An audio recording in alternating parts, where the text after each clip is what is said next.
You can join us there if you want to see the video day in and day out, or you can get the audio when you're traveling around, and you can get that obviously also at WFAN, as always. I wanted to mention early, because I'm involved in this, and I know a couple people sent me messages saying, what's going on with Terry Bradshaw? Terry Bradshaw is doing an event at the Tiller Center, where I did the event last year, and the people were great. And the people at Tiller Center couldn't have treated me better. We had a great program there last year. It was a wonderful experience. I told them in the years to come I was going to try and bring a couple of shows back there. I'm even working on one now that I might bring back there, and not until next spring or next fall. But they have a lecture series as part of the, relationship they have with LIU there. They're on the campus of Post on Long Island, if you've never been to the building. Terry Bradshaw is coming in. So the guys who ran it called me and said, would you, come and MC and host it and interview Terry, and we'll take questions and do the whole thing like you've done in a lot of different places. Would you do that with Terry Bradshaw? I said, fine. So that's what we're going to do. And now we have a couple tickets to give away, and we can give them away a pair right here on the program. The show is September 13th, so it's a week away at the Tiller Center for the Performing Arts right on Long Island. Right now, 7th caller at 866-540-9326. We'll give you another chance to win tomorrow. Tickets, you can still get them. Go to the Tiller Center website. They might have a couple tickets available. I would think it'll be a fun evening. From my standpoint, it's a very interesting guy. First of all, he's a very colorful character. If you've ever heard him on the radio with Joe and Evan, very colorful character, plus legendary quarterback, interesting career. Not every day with the Steelers was sunny. He's had a very, very successful broadcasting career. He's been in a lot of different venues, whether it's movies or country music. He's been very open about his life and all the different things that have come his way, the good things and the bad things. So I think it will be a fascinating evening. I'm looking forward to it. So it'll be the 13th of September at the Tiller Center. And like I said, we're going to give away tickets tomorrow again. You can get them. Go to the Tiller Center website or the box office, and we'll see everybody there on the 13th. So that would be a week from tomorrow. So it'll be a week from tomorrow night, as a matter of fact. Tomorrow, before I do the show, I will be on the CNBC Halftime Report, which is one of my favorite shows, with the guys. I did the show last December. They asked me to come back tomorrow before the football season, so I will be on the halftime show at 12 o'clock, the halftime report for CNBC tomorrow before I come and do the show tomorrow afternoon at 3. So I'll be on there tomorrow at 12. And as we said, we'll have Dan Marino to talk about football. And interesting, we'll have Dan on today because no quarterback, as we get ready for Sam Darnold's start of his career, no quarterback came in and was ever more successful right from the start than Dan Marino. Okay? Now, there have been other guys who've stepped in and won. We know that. But no one's ever stepped in. And Dan had a great junior year if he had been, and he's a little like Donald because after his junior year, he would have been drafted first in the draft. Dan slipped a long way in what was a very, prestigious quarterback draft for a lot of different reasons. Went to a very good team in the Dolphins and a great coach in Shula, and then he hit the ground running, and as we know, the career he had. But it'll be very interesting to get what he thinks Sam has to do to hit the ground running here with the Jets. So a good guy to give you that perspective because one of the great quarterbacks. And, a lot of times we get into whether this quarterback's an all-time great or that quarterback's an all-time great. How many rings did he win? Oh, did he win a Super Bowl MVP? Did he win a Super Bowl? Well, here's a guy who never won a Super Bowl. Here's a guy who went to the Super Bowl in the second year and probably thought he was going to go back 10 times and never went back again. Amazingly, how little success he and Shula had in the playoffs, which is almost remarkable because of how good he was. But does anybody think for a second that Dan Marino isn't one of the all-time great quarterbacks? It's almost foolish to say that's how good he was. So it's not just about that. Sometimes you can see the forest for the trees. I mean, they didn't come any better than Dan Marino. So it would be interesting to talk to him. The Yankees last night got a win, and listen, they're not going to catch the Red Sox. We all know that. They're 8 behind the loss, although the Red Sox are still losing. They were rallying today, but they were still losing this afternoon's game. But so everyone made a big deal like Oakland was going to catch them. I never really worried much about the A's catching them. And that would be just to flip the home field for the wild card. The Yankees are 10 up on Seattle. They're 5 up in the loss on Oakland. And Oakland still has a lot of games with Seattle, which I know is coming apart at the seams, and with the Astros, who have gotten healthy and started to play a little better, and now zooming towards 100 wins again after having a real rough spot in their schedule. But I wasn't even worried about the game from that standpoint, and I know that they didn't want to go out there and get swept. But let's be honest, the team right now, despite last night's win, has a lot of pieces that it's got to get back together. It really does.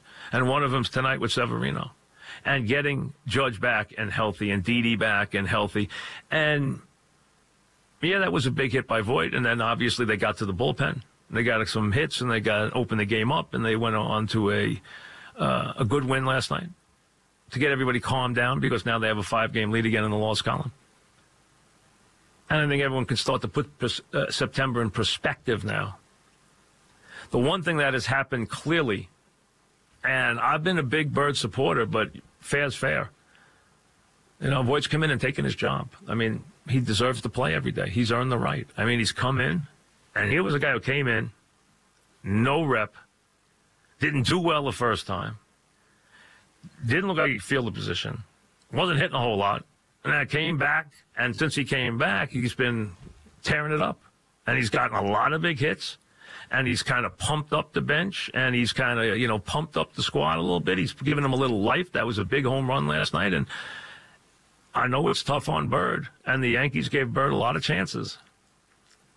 And Bird's future, everyone thought was very solid, and now it's a little less solid. It's not over, but right now, Voit deserves to get the job. Now, that doesn't mean he keeps it all the way to October. He's going to have to hit to keep it. But right now, you can't even guarantee that Bird will be on a postseason roster. Not the way things are going right now. And Voit deserves the job. He's earned it. He went out and did it the right way, went out and won it with his bat. He's gone out. He's hit a bunch of home runs. He's scored a bunch of runs. He's gotten on base. He's gotten big hits. He's hit the ball hard. So he's done his job. Yanks got a good performance last night from Happ. And, I was enormously behind Happ coming to the Yankees. And I think Happ was perfect for them. Perfect for them, especially when the bullpen's going well, and the bullpen really isn't going great right now. And they could have pushed Happ a little bit last night. They didn't. And that's the kind of 6 innings from Happ that you want to see. Boom, boom. I mean, just everything, just perfectly under control. But I would say right now,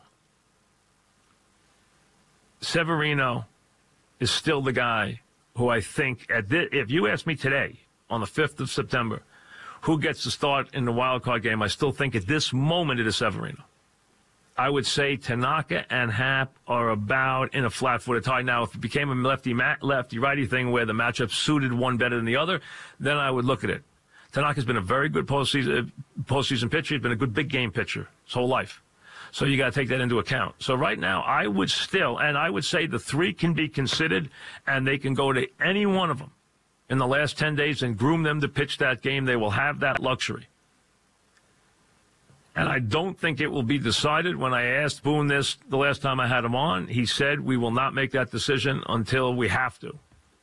But I would right now say it's Severino a length in front of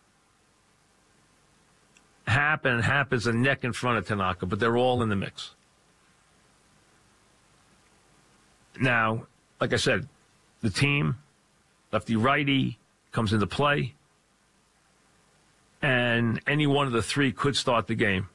But I still think at this moment the Yankees would prefer Severino to start the game. But it happens, Tanaka are both in the mix. The Yankees have to find someone to pitch the 4th game of a series. Those 3 will get a start. Severino, Happ, and Tanaka are going to start playoff games. They have to decide who gets a start after that. Unless the series winds up in such a way where the schedule works where they don't have to start a fourth guy. Well, we'll see how that plays out and how many innings the guy pitches. And there's so many things that come into the variable. But your 1, 2, 3 is going to be Severino, Tanaka, and Happ, or Severino, Happ, and Tanaka. Or maybe Happ, Severino, and Tanaka. We'll have to wait and see. But I think all three are in the running. I still think Severino is still the guy. But more than that, this team has got to get the bullpen on edge, make a decision on Chapman, get Judge back and get him healthy. Not where he's taking this risk into the postseason and worried about it. Don't bring him back to get hurt again. Don't push him back here earlier than he needs to come back. Just get him ready now to swing the bat healthy in the last couple of days of the season so you feel comfortable getting him into the postseason. He does not have to do anything before that. They are not catching the Red Sox, folks. They're 8 behind. And the Red Sox were losing that game today. They were coming on. I don't know if they caught them or not. Let me see what the score is. But, they're not going to catch them. They just tied the game up. It's 7-7. The Red Sox got 6 in the 8th to tie the game up. It's now 7-7 with the Braves. So they haven't even lost today yet. And right now, I told you yesterday, the Yankees would have to go 21-3 if the Red Sox went 500. The Red Sox are starting to win again, and odds on catching would be impossible. If you were dreaming of that September 18th to matter, don't think it's going to happen. I don't think that day when the Red Sox come in, there'll be anything that will have you dreaming about a division title. But it doesn't mean there's not a lot of excitement in store for October. Just have to take a different route. We've got a lot to get to today. As we said, Marino. We'll get to all the football stuff. I got a lot of Giant stuff and Jet stuff to get to. Phil makes the Ryder Cup team. I don't know if that surprised a lot of people. Shouldn't. We'll get it all rolling right after this.